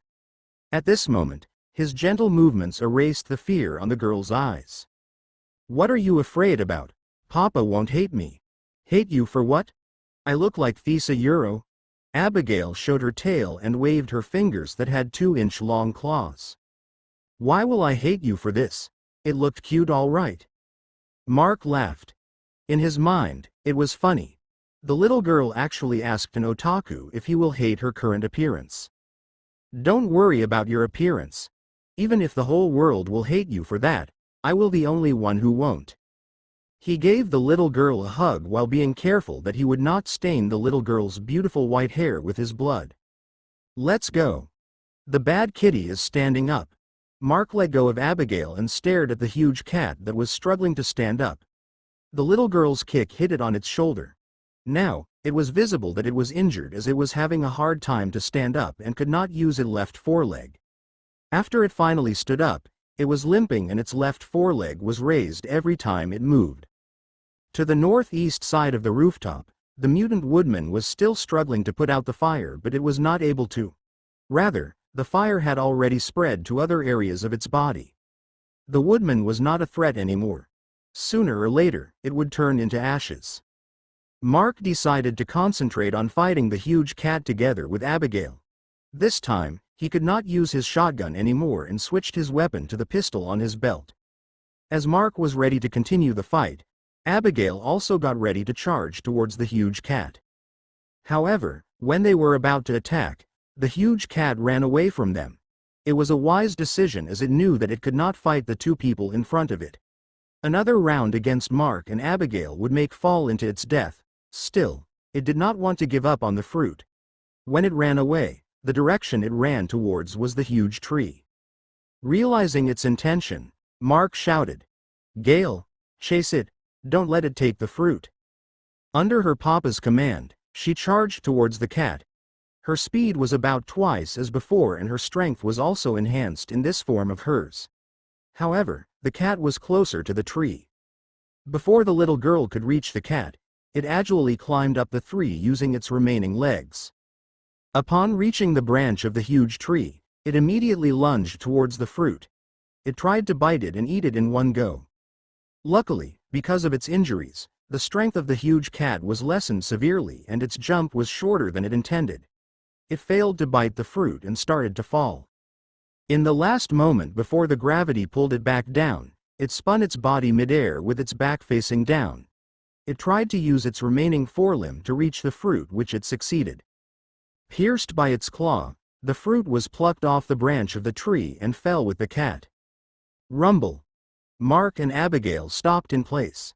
The huge cat was still in midair falling with the fruit, so it did not notice. The whole building was shaking. Crash! Crack! The remaining glass windows and walls of the city hall on the floors below shattered. The cracks on the walls and ceilings grew larger. The mutated woodman that was on fire went out of balance and fell off the edge of the rooftop. Like normal cats would do, the huge cat landed back on the roof upright while the fruit landed beside it. When the huge cat landed, it became still. It did not try to get the fruit and jumped away like someone stepped on its tail. Just as the huge cat jumped, the roof where the cat landed before burst in rubble as a large root bore a basketball-sized hole upwards. The root started to destroy the roof as it chased the huge horrified cat to death. Mark looked at the huge tree. It was finally awakened. He could feel that it was really angry. "Gale, we're going to leave." Mark started to run towards the police command center and it was not easy. The whole building was crumbling and more of those huge roots started to pierce through the floors and the roof. The rooftop was shaking wildly and Mark almost lost balance several times. On the other hand, Abigail, who heard her papa's shout, did not want to abandon the fruit, especially since the fruit was rolling towards her position. It was swept away by the force the first root created when it appeared.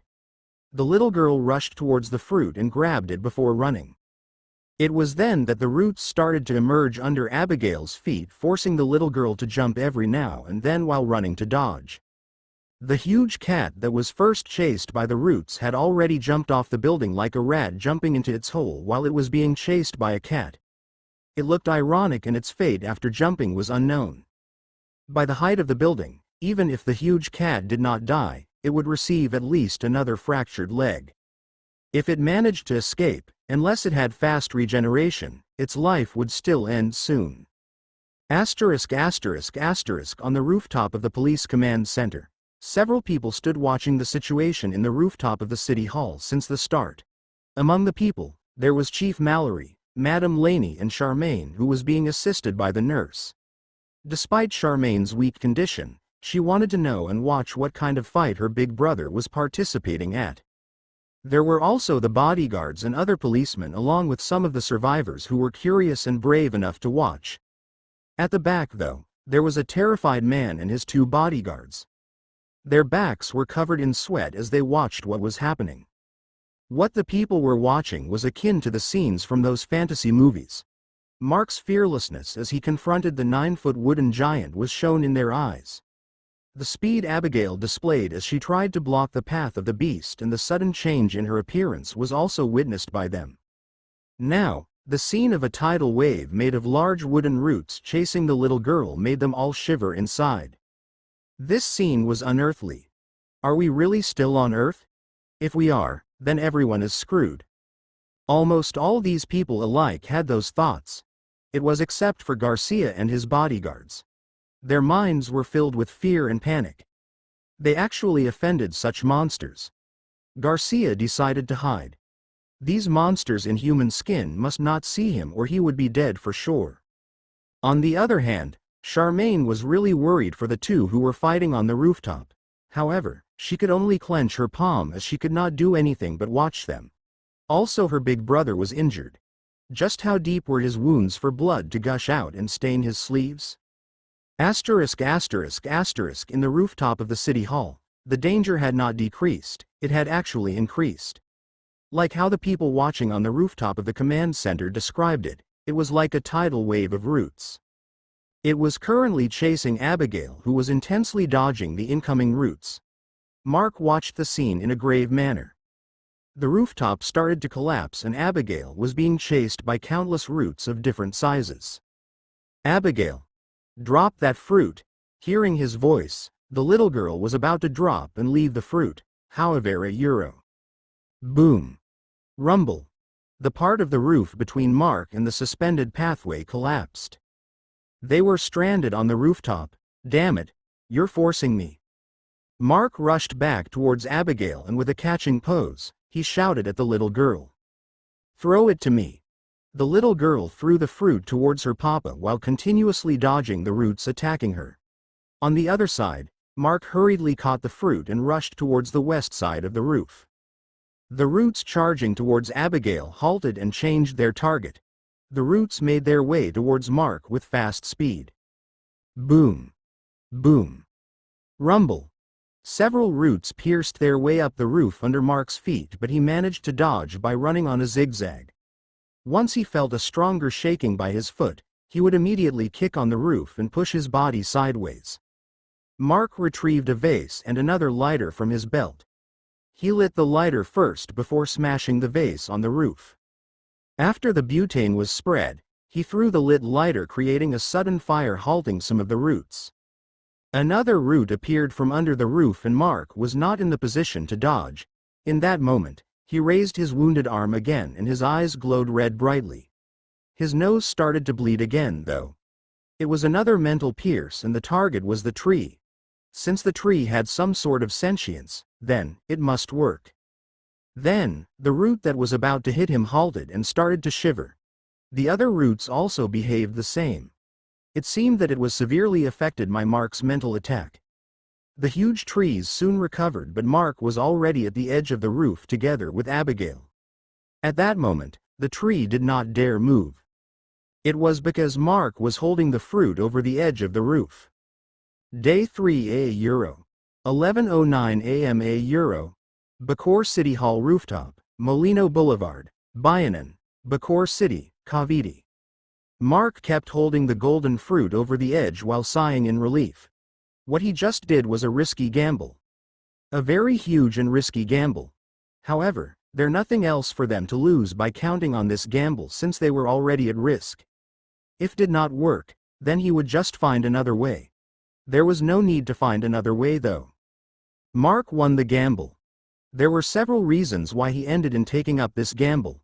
First, he noticed that the tree was angry but had no killing intent at all. All it wanted was to take back the fruit and they would just be collateral damage. Another was because every single time that the fruit was flung into the air or falling down, Mark could feel anxiousness coming from the tree. It was as if the tree was worried about the fruit getting severely damaged or even destroyed when it falls down. Since that was the case, what if he threatened this tree? What if he showed it that he would throw the fruit away if it did not stop? Since it had sentience, it would realize his intention, right? He was right and he succeeded. The tree stopped moving and it was now exuding the feelings of fear. Mark could feel its emotions. It was faint but he was sure of it. The huge tree was afraid that he would throw the fruit off the edge. Mark looked at the huge tree. He now realized. It was not that the sentience of the tree was faint because it was not human nor animal. The emotional fluctuations were similar to what he felt from other children. The sentience was weak maybe because it was newly born. Looking towards the tree, Mark shouted, "Can you hear me? Can you understand me? Shake your roots if you do." Abigail looked at her papa. Who was he talking to? The people at the rooftop of the command center were also baffled by Mark's actions. Was he talking to the tree? Did he also hit his head? But to everyone's surprise, the roots that covered almost the whole of the rooftop started shaking as if it was responding to what Mark said. The tree was really responding to him. The roots of the tree shook for several seconds before stopping. "Do you want this back?" Mark shouted once more while waving the fruit on his hand. The roots shook once more in response. Mark could feel the emotion from the tree. It was pleading. The emotions the tree was showing were too pure and innocent. Mark sighed. It felt like he was bullying a child. He then looked at Abigail. "Gail, sorry but we need to return it." Abigail shook her head. It was not right for her papa to apologize for this. Looking back at the tree, Mark shouted again, "Help us return back there first and you can have this fruit." Mark pointed at the suspended pathway. At that moment, as if taken from a scene in a fantasy movie, the wave of roots receded and slowly intertwined together, creating a wooden bridge. The bridge connected the collapsed parts of the rooftop and continued towards the suspended pathway. Seeing that, everyone was amazed. It looked like a scene from a fairy tale and it only lacked the vines and flowers to look perfect. Since Mark did not feel any ill intent from the tree, he directly led Abigail through the wooden bridge towards the suspended pathway. Doing this, Mark felt like he was transported to another world. He was walking on a fantasy-like bridge with the huge tree to his left and he was leading a cat-eared girl on his side. The father and daughter soon reached the safety of the suspended pathway. Mark turned back. It was to fulfill his end of the deal. He felt that it was a pity that he would not be able to get the fruit for Abigail and Odalina, but it was better to return it unless they did not want to keep their lives anymore. Cheating the tree? That was more impossible. Even if he could escape with Abigail right away, he would not be able to bring Charmaine. Mark stretched his left arm that was holding the fruit towards the tree. Soon, a smaller root approached Mark's hand and coiled onto the fruit. It then took the fruit towards its trunk. As the root holding the fruit approached near its body, a small hole opened up on the trunk. The fruit was put inside the hole before it closed. Seeing that, Mark shrugged his shoulders. He just wasted his time and even got injured for nothing. Well, he was not worried about his injury since he was more worried on where to find a change of clothes now. His right sleeve was torn and his blood stained almost the entire right half of his clothes. He was about to turn around to return when something tapped on his shoulder. When he looked, it was another small root. Realizing the intention of the tree, Mark did not leave immediately. Soon enough, two roots, one coming from below the suspended pathway and other coming from below the trunk, approached him. Both roots were coiled into something. The root that tapped his shoulder pulled his uninjured arm up and placed the two items being coiled by the two other roots on his hand. The two items looked extraordinary. One was a shard-shaped purple crystal. It looked beautiful but it was rough and unpolished. The crystal was about the size of his index finger. The other item was an odd-looking seed. It was shaped like a watermelon seed but was red in color and was about the size of his thumb. "What are these?" Mark did not hesitate to ask, even if he looked like someone crazy while talking to a tree. The root in front of Mark then pointed at the crystal and then below the suspended pathway. Mark followed what it was pointing at below and saw the body of the dead mutated cat being eaten by the infected. "This crystal is from that huge cat?" The root shook in confirmation. "Then this seed, is it yours?" Mark was confused with the seed. He did not think that the huge tree would give him something like its seed since it did not even want to let go of the fruit. And as if to confirm his thoughts, the root shook sideways. "This seed is not yours." "Then what seed is this?" There was no response from the tree. It seemed that it also did not know. Mark's face turned black and decided to let his feelings go. If the tree did not know about it, then, there was nothing they could do about it. At least, it gave him something in return. Also, since it was from that mysterious tree, it should be something rare. Since he was given something, Mark decided to say his gratitude. After all, even though the tree was threatening, it was like his initial thoughts before. It was not hostile to people. It just behaved dangerously due to the fruit suddenly being stolen. It was confusing though. What would this huge tree want to do with its own fruit? Well, it was not of his concern anymore. Thanks for these, Mark said and shook the root with his hand like he was shaking another person's. Mark stored the 2 items in one of the pockets on his jacket and left with Abigail. After the 2 started walking away, the roots started to recede and the huge tree became dormant once more. However, the city hall was left almost crumbling. When Mark and Abigail returned, the very first person to approach them was Charmaine, who was being assisted by the nurse. "Big brother, are you okay?" Charmaine worriedly asked as she stared at Mark's blood-covered arm. "It's a little painful, but I'm fine. It's just a scratch, you see." "Big bro. That pun is lame. It's not a pun though, it's really just a scratch." Mark then wiped the blood using the sleeve of his other arm. With Charmaine's gasp, the wounds that had already started to heal were revealed. The wounds were not bleeding anymore as the wounds had already closed up. "See? It'll be fine in a few hours." Not only Charmaine but the other people who were nearby were shocked. They saw how much blood was gushing out of his wounds and it was healing already. "Bro, a euro, really? What is happening? The zombies and those creatures. Then, you and Galia euro." When Charmaine said that, she looked at the white-haired girl with cat ears who was holding Mark's hand. "You know something, right?" Most of the people around also had the same question. However, unlike Charmaine, no one dared voice out their questions in fear of offending the mysterious father and daughter.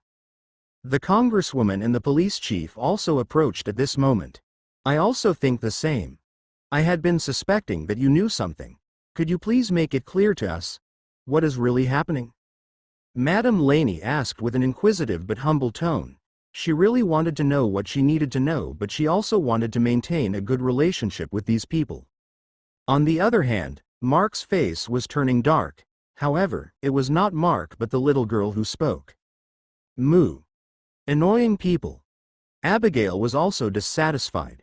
Except for Charmaine and the nurse, the little girl started glaring at everyone. Her red eyes really looked terrifying at this moment.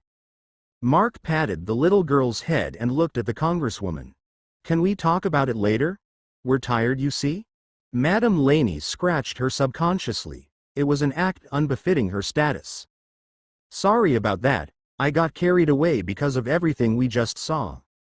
Mark then nodded. He looked at Charmaine and signaled her with his chin to follow. He then walked towards the door with Abigail with Charmaine and the nurse behind. All the people in front of them hurriedly moved to the side to make way for their group. After entering, Mark glanced behind and asked, "Charm, where are our things?" "It's the room beside the chief's office, I think." "Why there?" "I don't know. Madame Laney brought me to that room." Walking down the stairs and out of the hallway, they immediately found the room. When they entered, Mark realized how much effort the congresswoman's group gave in order to make the room as comfortable as possible. It was an office room, but there was a bunker bed moved here. The cluttered mess left by the outbreak was also cleaned up and all the unnecessary things inside the room were removed. Mark plopped his body on one of the office chairs and yawned. He then reached out for the bag he brought and took one of the insulated bottles that contained soda. Flipping the bag on his belt, he took out 2 medicines, a capsule and a tablet. It immediately consumed the medicine as he was already feeling the effects of excessive use of adrenaline. The nurse helped Charmaine onto the bed and went out of the room hurriedly. Mark noticed it. "Is she afraid of us?" "I don't think so," Charmaine replied. "Why did she hurry out then?" Charmaine did not answer anymore. She was also confused. Abigail approached her papa while staring at his wounds. "Papa, does it hurt?" "Just a little." Mark patted the little girl's head. In this form of hers, the texture of her hair was really comfortable to touch. He then lifted the concerned girl up and made her sit on his lap. He then stared at the cat ears on her head, then looked for her human ears. It's really not there, huh? What is it, Papa? Abigail was curious. Your human ears, it's not there anymore. Can you still turn back to normal? Euro. The little girl was seriously thinking. I can, but don't know how. She found her answer in her mind and was crestfallen. Is that so? Then let me try. Mark then hugged Abigail tightly. After about a minute or two, his features started going back to normal. The change was visible to his eyes. To describe her transformation, it was like her cat ears and tail was being absorbed by her body while her human ears sprouted like how her cat ears appeared before. So, it was really the case. Mark murmured. Abigail on the other hand touched her head, checking if her cat ears were still there or not. Papa Euro, how? You're just too agitated. Mark smiled. The cause to Abigail's transformation seemed to be her emotions.